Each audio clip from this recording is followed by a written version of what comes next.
valguses ja üksikleses pargis, kus seisab maajäetud lennuk ja angaar, mis hiljem tehtud ümber kontsertsaaliks. Siin seisan mina lava kõrval maas ja laval ammu surnud staar, mis räägib oma rasset luu. Mul lemmikbänd on kokku tulnud taas ja mängib oma sünget luu.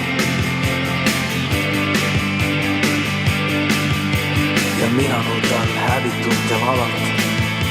Must hingel taas on võtnud minu käed ja vaikne muusika siit tühjalt lavalt, kus silmadest on sulatamas jääd.